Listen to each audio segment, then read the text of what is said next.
Après ce premier tour, donc sur les fonctionnalités de stockage et puis la démo concernant Cosmos DB et puis les tables, on va aller un cran plus loin sur la modernisation de l'architecture de notre application. Jusqu'à présent, notre application, c'était un bon gros machin monolithique, comme on le faisait il y a quelques années.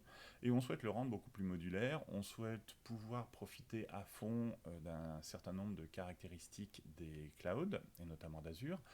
Et on va voir que un de ces moyens pour exploiter au mieux les data center cloud sont notamment de découper l'application en différentes sous-parties modulaires, indépendantes les unes des autres, qu'on appelle les microservices.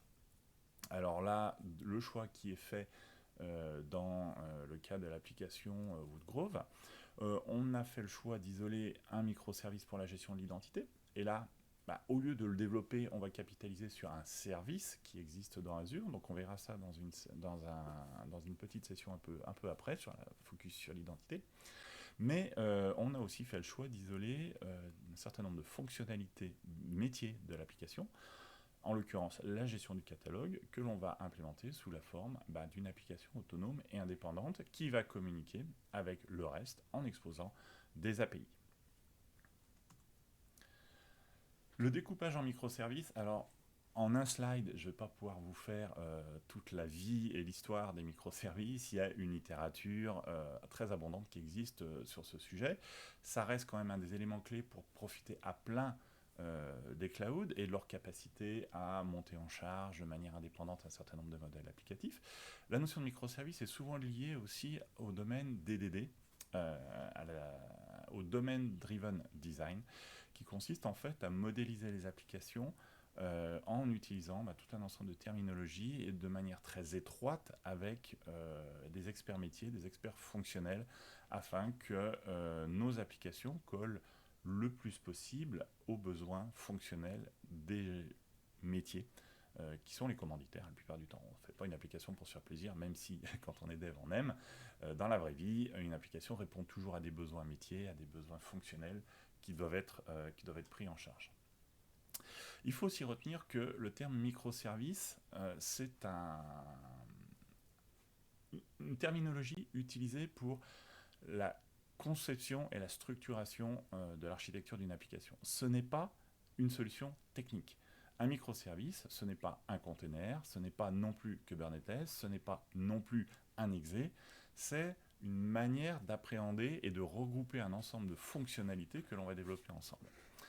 Ça reste au final des petits services autonomes. Alors quand je dis petit, et je l'ai mis entre guillemets, ça veut dire clairement que ça peut aller de quelques fonctionnalités à beaucoup plus de fonctionnalités, mais qui ont une caractéristique commune, c'est d'être étroitement liés, de travailler quasiment sur les mêmes données et d'avoir un lien fonctionnel très très fort.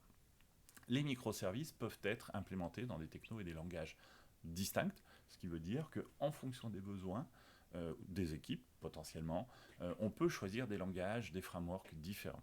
Attention quand même à la dette technique, c'est pas parce qu'on peut le faire que l'on doit le faire. On peut utiliser des langages différents. Si on doit faire par exemple de l'analytics, on va peut-être utiliser plutôt du Python si on doit manipuler de la data. Puis si on doit faire un peu de calcul assez intensif, on va peut-être utiliser des langages type C, C++.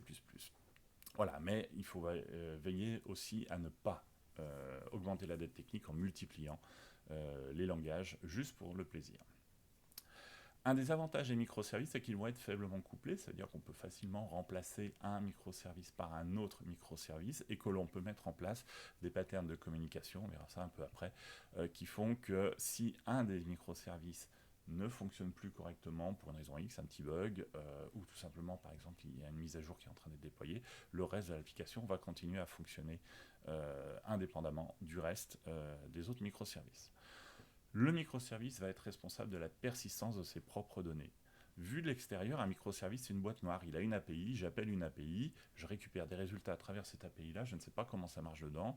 Ce n'est pas à moi, utilisateur, de savoir où sont stockées les données qui sont derrière. C'est le microservice et les équipes de dev qui en sont responsables. Puisqu'on parle d'équipes de dev, très souvent les microservices sont associés à des pratiques agiles en termes de développement. Tout simplement parce qu'un microservice, c'est une espèce de micro-application qui va être beaucoup plus petite.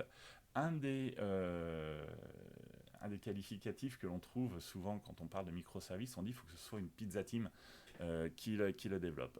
Pizza team, ça vient de chez Amazon, où un des critères, on va dire, pour évoquer la taille des équipes, c'est qu'il ne faut pas plus de 2 pizzas pour nourrir l'équipe. S'il vous faut plus de 2 pizzas, alors taille américaine quand même, c'est que l'équipe est trop grosse. Donc ça peut être un bon critère. Si vous ne savez pas comment tailler vos équipes, nourrissez-les avec 2 pizzas. Si elles ont encore faim, c'est qu'elles sont trop nombreuses et qu'il n'y a pas eu assez de pizzas pour tout le monde. Voilà. Un des avantages aussi des microservices, c'est l'isolation par rapport au reste. C'est ce qui contribue aussi à la stabilité du système. C'est l'isolation des erreurs. Elles sont cantonnées au domaine du microservice, les données, donc ça on l'a déjà évoqué, et la mise à l'échelle, donc la capacité à monter en charge, la scalabilité en franglais, est aussi potentiellement indépendante d'un microservice à l'autre et peut du coup être complètement automatisé. Un microservice qui doit consommer des messages, il n'a pas besoin d'être dimensionné en termes de nombre d'instances, de la même manière qu'un frontal web qui lui va traiter des requêtes HTTP. Donc on va pouvoir implémenter un certain nombre de règles différentes, optimiser le bon fonctionnement, garantir plus facilement des performances et optimiser les coûts puisqu'on va pouvoir monter en charge uniquement les éléments pertinents à un instant T.